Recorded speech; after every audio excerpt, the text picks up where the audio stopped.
Doctor என்ன doctor இது? படிச்சிட்டு வா தெரியும்.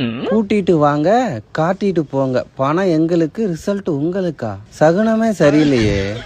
டாக்டர் மறந்து போகுது டாக்டர். சோறு திங்க மறக்கல மத்ததான் வந்ததோ.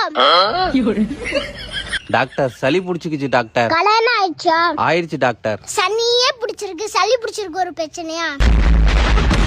கண்ணெரியுது டாக்டர். கண்ணேறிதா? இருங்க ஒரு நிமிஷம். அம்மா கேஸ் திந்துச்சு சொன்னேன். எங்க ஒருத்தருக்கு கண்ணேறிதான். அவங்கள சோறு குழம்பு ஆக்கிடலவா? டாக்டர் கண்ணு வலிக்குதுன்னு சொன்னான் டாக்டர். காலையில 6 மணிக்கு போன் எடுக்கிறது, நைட் 1 மணி வரைக்கும் போனை யூஸ் பண்ணது. கண்ணு வலிக்குது காது வலிக்கு சொன்னா வலிக்கதான் செய்யும். எனக்கு உன் பிரச்சனை என்ன தெரிஞ்சுட்டு ஆபரேஷன் தான் பண்ணணும். எனக்கு ஒரு மாலை எடுத்துருவா. மாலை எதுக்கு டாக்டர்? இது எனக்கு 100வது ஆபரேஷன். சக்சஸ் ஆனா மாலை எனக்கு போடுவாங்க, சக்சஸ் ஆகலைன்னா மாலை தூக்கி உனக்கு போடுவாங்க. என்னங்க எனக்கு ஒண்ணுமே புரியல. எனக்கும் புரியல.